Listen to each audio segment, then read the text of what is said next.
Welcome to the Real Estate Investor Podcast. I'm your host, Gary Lipsky of Break of Day Capital. I talk to leading experts to discuss a wide range of subjects to educate investors on best-in-class practices to build legacy wealth and positively impact communities. Let's jump in. Hey everyone, welcome to another episode of the Real Estate Investor Podcast. I'm your host, Gary Lipsky with Break of Day Capital. If you've been listening to this show for a while, you know we focus on going a mile deep instead of a mile wide. That's exactly why we're buying again in Tucson, our 12th deal in the market. Our latest acquisition, Icon on Broadway, is a 300-unit multifamily community purchased well below replacement cost with day one cash flow and conservative underwriting. We're projecting a 16 to 18% IRR with significant bonus depreciation in year one. If you're an accredited investor and want to learn more, you can access the deal room at breakofdaycapital.com. Financial advisor Bromley Palamountain of Northwestern Mutual empowers people to make their financial dreams a reality through purpose, clarity, and design. Be sure to check out his links in the show notes. Today on the podcast, we have Pat Zingarella. Pat is the CEO of Invest Clearly, a directory and review site for the private real estate space. Invest Clearly helps LPs find and evaluate GPs based on reviews from verified investors. They also help GPs, general partners, create differentiation and drive trust at scale through the voice of their investor. Thanks for joining us, Pat. Yeah, excited. Thanks, Gary. Yeah. So what originally led you to start Invest Clearly? Was there like a gap in the market you were seeing, or was there a specific moment or experience that made you realize that this needed to exist? Yeah. So when I tell the story, it's almost like all roads led to Invest Clearly in my life. So I started off in corporate America working for a company called Gartner. And what they do is they provide IT research and advisory services to both tech vendors and tech providers. And like third party verification was the center of every decision there. But more importantly, they also had a subsidiary, which was a software review site. And so when I was at Gartner, I was in sales and we were advising like, startup executives on their go-to-market strategy, stuff like that. I got bit by the real estate bug, started, listening to the podcast, buying some small multifamily, eventually got into commercial. I joined a few masterminds when I was there, and I ended up meeting someone who was, quickly rising in the ranks of influence in the space. And I left my job of like 5 years, took a 75% pay cut, moved out to the Midwest to go work for this individual as their first employee, went long distance with my fiance. Was not the guy that he was portraying to be. He was committing a ton of fraud, and quickly realized that like what I was able to do was warn my inner circle. And if something like Invest Clearly existed, I could have probably prevented a lot of pain among people. But like it took me about 8 weeks, I think like 6 to 8 weeks to realize what was actually going on. Like he didn't really let me in at first. And then when he did, it was like, whoa. So I was like, I got to get out of here. And when I left, I started doing some sales consulting, and one of my clients was an accredited investor lead gen agency. And so like I started selling services. I started working with GPs. And when I was working with GPs, two different things happened. Number one, I would talk to a lot of the same GPs in a week in the same asset class. And I had no idea what was different between them. And then I also with some people saw like really direct parallels to the guy that I just had like a really bad experience with. And so I'm thinking about becoming an LP myself during this whole process. And I was like, all right, let me find a list where all of these GPs exist where I can compare the two of them. That didn't exist. I was like, all right, well, where about all their deals? Like, let me find all their deals in one place. I was like, that didn't exist. And I was like, okay, let me get educated. What do I ask? What do I ask when I start evaluating these opportunities and these sponsors? And it seemed like every piece of collateral I would find was written by a GP.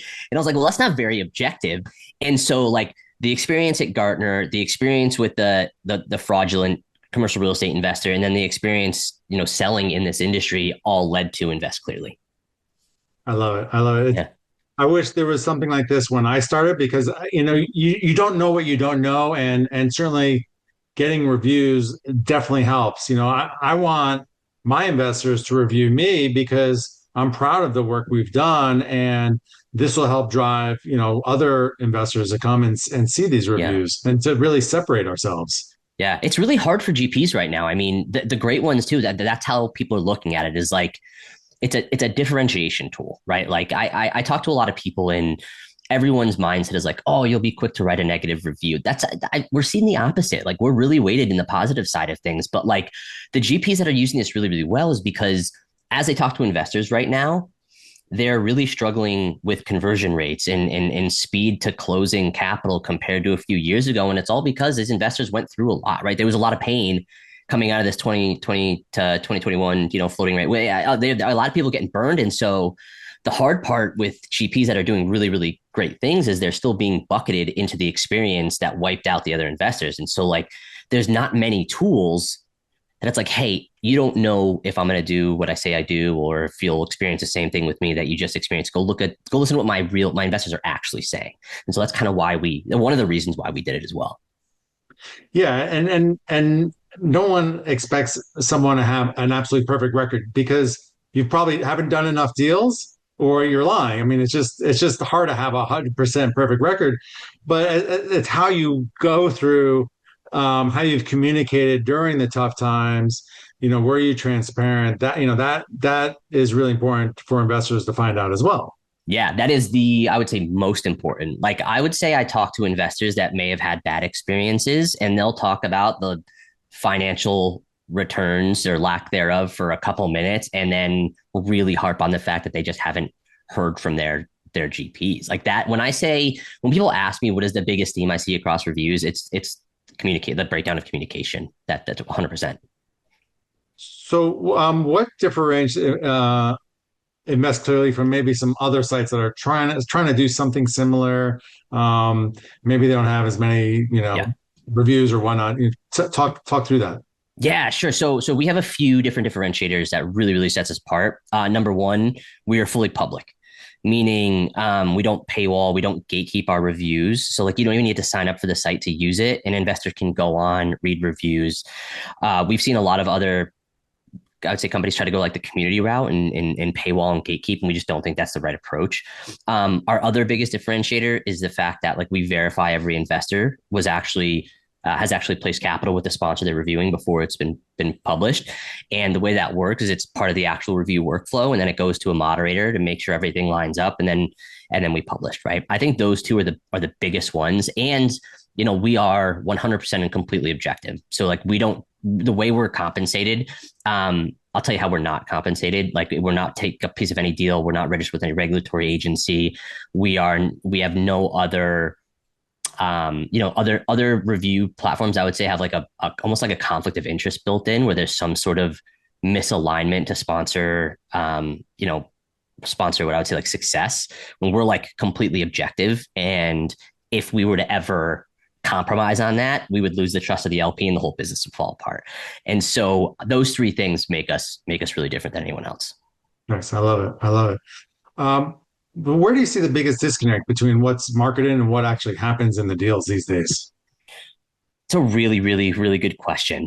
I would say there's a couple things I see from a theme standpoint. Communication is number one, right? What's really interesting is like I'll see a lot of reviews from people complaining about communication among GPs that may not be doing well. And then I'll see social media posts that from the same GP how communication is so important, right? I will also see a lot of disconnect of, I don't, it's hard to say without sounding accusatory, but like actually reporting their bad deals, right? Meaning, companies will be advertising a net IRR of 22% when they recently just had 3 deals that they sold at a complete loss. And so it's almost like not including that in the full picture. But if I had to narrow it down, I'll say, I'll go back to that communication thing, man. It is 150. There's no second. Yeah, sure. People will complain about, K1's not coming on time, but that is far and away nowhere near the communication side of things. So I'm curious. So say an operator has a 22%, IRR average, and they've had a couple of bad deals. How would, in the best possible way, how should they communicate that? Yeah, for sure. I mean, it's got to be included, right? If you're talking about your company average, you can't pick and choose what goes into that average. But I think more importantly, and look, you said it right in the beginning, right? Like not everyone's going to have a perfect record, and we're coming out of an environment that people know that and people expect that. And it's interesting where some of the retail LPs are right now compared to where they were. Like a lot of people that I talked to a year ago that, it was scorched earth are now realizing like, hey, this happened. I'm still placing capital. You know what I mean? So I don't want to say they've moved beyond it, but they've accepted the reality and it's not preventing them from moving forward, but they do expect the transparency. And a lot of the due diligence questions is no longer just on the deal, but hey, how did you as a company handle this when things went bad? What were your bad deals? So like it's being talked about and it's being expected. And so not hiding behind that is important, not skirting around it as well, right? There's obviously um, the positioning tool you can take of like flipping a negative into a positive, but people they just want honesty, right? They want honesty. And Gary, like it's not uncommon for these investors to reference like this deal may be going bad, but this is why I would reinvest with this sponsor because one, two, three. And it's again because of the transparent. No one's excited to lose all their money, but if there's a layer of transparency that creates trust, where it's like this is what's going wrong, this is what we're doing to fix it, and this is what we expect to happen and how long, like that comes out in reviews. It's not just an emotional scorched earth. You know what I mean? So, like, what are some of the red flags you think investors consistently miss when they're evaluating a deal or evaluating a sponsor? You know, Yeah, that's a really really really good question. Um, I'll tell you I'll tell you the themes right now. And let me kind of preface this with like I'm not the due diligence expert, right? Like I'm not the analyst. I actually built this because I was so bad at it that I needed some like third party support when evaluating these people. I would say start with the sponsor and then focus on the deal, right? And I think that's where the flip was in the past is like people were spending so much time underwriting the asset and not underwriting the operator that some certain things fell apart, right? Because people have to remember that they're not really investing in real estate. They're investing in a real estate operation that buys real estate. And so there's really two parts to it. And the deal could pencil, but like, what is the experience like with a GP in that market and that asset class? How long that whole team, right? And I think that's where people maybe have, kind of missed in the past that are more shifting towards now, right? There's a lot more talk about evaluating the jockey as well as the horse than I think there ever has been before. yeah, I think 100% that's the most important thing. I mean, I lost investors to other deals with projected higher Yeah. IRRs in 21, 22, 23. And because I was successful in that market, everyone's going to be successful in that market. And those were the first deals to go underwater because, operators, and not all of them. I mean, it runs a gamut from bad to great, Yeah. but there was a lot of operators that weren't focusing on it, on asset management, and were just grabbing deals, overpaying 2, 3, 4, 5 million more than what I was willing to pay, and have completely gone under. And so it's hurt my business because of them. Yeah. And I will also want to lean into that a little more where there's a lot of accountability on the LP too. This isn't like a one-way street because I've talked to so many people that were making these large investment decisions just being wildly uneducated. And you can't do that and then just blame the other side, right? Like it doesn't obviously make up for poor operations or decisions of the GP, but like I'll give you an example. And I bring this up a couple of times, but like I had somebody reach out to me that was like, I'm going to lose $100,000. I didn't know the value of real estate can go to zero. I thought it always had value. It's like the real estate didn't go to zero, but like your position in the capital stack was wiped out. Like you didn't understand fully about how that all works. And I also had somebody recently reach out to me who actually worked with them in a past life, and they were like a senior executive, and they were looking to make a placement by the end of the year to defer taxes, and no education was done whatsoever. It was sort of like, I want to trust someone and put in all this money into this oil and gas deal and hope it goes well. It's like you can't do that. Like that is fundamentally what went wrong for everyone in the past few years. But they were like pushing on me, like should I do this? Should I do this? Should I do this? I was like, you got to slow down. And I think people didn't do that. You know what I mean? Yep, 100%.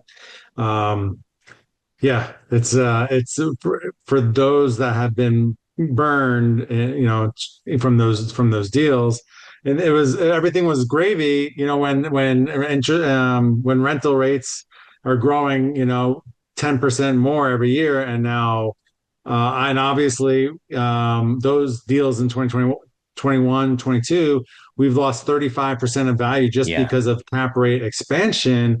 And that's the whole investor stack because the leverage is at the minimum probably 75%, maybe up to 85% to do the deal. And those operators, including myself, need more time Yeah. to get that value back. And even if you improve the NOI quite a bit, particularly in the beginning, it's hard to swim upstream when the value of the property has lost 35%. Yeah. Yeah. Totally. Yeah. So, how has building Invest Clearly changed the way you personally evaluate investments? Yeah, it's good. It's so funny because first of all, I think I have probably visibility into a lot more than anybody else, and I often joke that like, did I build myself out of an investment vehicle? Because the way I'm thinking right now is, this is my life. Invest Clearly is all I'm doing, right? I'm not really investing anywhere else. I've got like my active investments, but I built Invest Clearly because I needed it. I talked about my story in the beginning, but also like I'm an easy sell, Gary. Like I'm one of the guys that's like, oh, yeah, that makes sense. Here you go, I'm in. But I started to kind of like reflect, like, okay, would it be kind of a conflict of interest? Would it look that way if I'm all of a sudden investing with people with 5 stars? I don't know if I'm going to feel that way for like forever, but right now I'm kind of like, all right, I'm not pressing on anything. But no, I mean, I would say I built Invest Clearly right around when I was like learning about the industry and building Invest Clearly at the same time. So, you know, I think in terms of my education around investing, I have become more risk averse than I ever have just because I hear such crazy stories. But like I also fully believe in the industry, right? Like I wouldn't be in it this deep if I didn't. And I still think it's a great place to place your money. I just think there needs to be you know, a lot more detail going into your evaluation Yeah. beforehand. Yep. Where do you see Invest Clearly going over the next, 3, 5, 10 years? Yeah. What does that look like for you? Yeah, totally. So my goal with Invest Clearly, I want to be part of every single investment decision like ever. So right now we're strictly in the real estate syndication space. We've got some real estate adjacent asset classes on there, like oil and gas, or like the real estate with the balance sheet, like the senior housing and things like that. We are starting to get requests to expand into like SMB acquisition, which it seems like a lot of real estate operators are also getting into that. The private credit or just like the what I would call like micro private equity roll up strategy type things. So we're really going to do that, like, bowling pin approach where real estate and then lather, rinse, repeat across different alternative investment asset classes. But like my goal is simple, is to kind of like create balance in the industry. And on the retail side, is, hey, like I won't place capital without checking Invest Clearly, right? Or even on the sponsor side of things, every single time you talk to a new investor, go look at the reviews we have on Invest Clearly. Like that is our goal.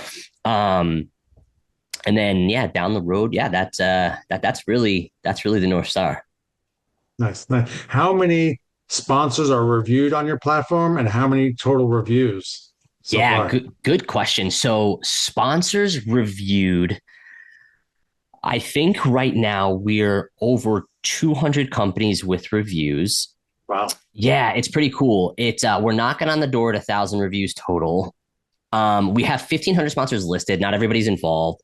What's uh what's really interesting about the sponsors that are being reviewed is in the past, it was heavily driven by sponsors collecting reviews, right? And that is within the last like 6 months, that's actually flipped, where there's more companies on the site without a claims profile, meaning like the sponsor didn't request to take administrative access to the profile, which shows that like more LPs are coming to the site organically versus, being requested. And so like it's a really cool transformation where we're starting to show up in more places than just, being led by the GP, which is cool. Right, right. Yeah. Nice.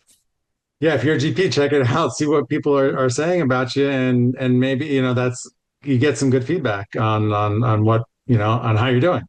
Yeah, yeah, that's the goal, right? Is like everyone we've never set out to just be the GP Reaper. We want to we want to help both sides. We want to help the GPs with differentiation. We want to help them ultimately. Again, it comes down to sales and marketing process where if people trust you faster, they're going to commit more capital sooner. And that's the goal. And it's tough right now. I'm hearing a lot of GPs thinking about moving away from retail into institutions, which I think is an interesting strategy. I don't know necessarily how that's going to play out. I think it's going to be a lot harder than what people think, and I do think that investors are definitely a little bit on the sidelines right now, but people are still looking. I would say a lot more people are looking than they were a year ago when I've talked to them. So I think the opportunity is there, but I do think it comes down to trust. I think it comes down to transparency. I think it comes down to making sure these investors don't feel like what just happened to them 10 times is going to happen to them 10 more times. And, that's going to be what sets people apart. It's funny you said a lot of sponsors looking for that institutional check Yeah. and they have retail, and it's funny because I know a lot of sponsors that get institutional money and want retail. You always want what the other side has. Yeah. Yeah. Yeah. It's great when you get a big check, but boy, the stress that big check can back out at any time. Totally. They'll pull all the levers. Um, Whereas when you're getting individual checks, you have a lot more control of it, but it's 100,000, 200,000 at a time, and trying to get the bigger checks. I think finding that little balance, having some partners that come in, maybe some bigger checks on a continual basis, and then you still have that retail is a nice blend. But boy, I'll tell you, when you're relying on one big check, that's scary, Nerve wracking. Yeah, I'm sure. Yeah. I'm sure. Yeah. And I think like from a strategic standpoint, if it's a, if it's like a growth strategy, I feel like that's one thing. I feel like this is a reaction to how hard it is to raise retail right now. And I'm always weary of like making a reactive decision to completely abandon what's gotten you to a certain Yeah. point out of maybe like fear or velocity or something like that. So I am really interested to see how it plays out in the next like year or two where the retail kind of space goes. Yeah, we still have a steady group of investors from like even ones that are in some deals that you know um are struggling because of where we are, and then we still have that steady flow of new investors, but definitely it takes a lot longer to raise these days. As you said, the conversion rate takes a lot longer.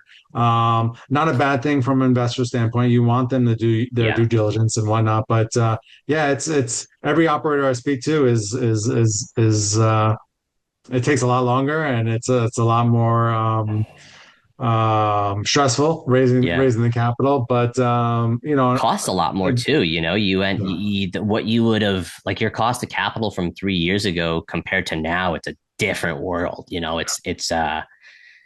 it's hard, right? And I think that's something I talk to GPs a lot too. It, it's it's not a lead flow issue anymore, right? Is like it's a sure like maybe a cost to convert, but a lot of people are still operating under the like if it's in the top of the funnel, I'm good. Like that's the only thing that matters. And a lot of my job is sort of educating that like that's not the world anymore. And I talk to so many people that have told me that where you know, people just aren't moving at the clip that they were. And so, more leads doesn't solve that. Right. And so it's right. kind of that's yeah. Yeah, and for us, I mean, we've seen that for like the last 3 years. It's just the length of even if someone's interested, before it would be like they'd wire in within a week, and now it could be 2 months, it could be Yeah. longer, Yeah. like totally different world. Yeah. Yeah. Well, Pat, I appreciate you coming on the show and adding a ton of value of helping LPs. Really love what you're doing at Invest Clearly. Where can listeners find out how to register or get on the website?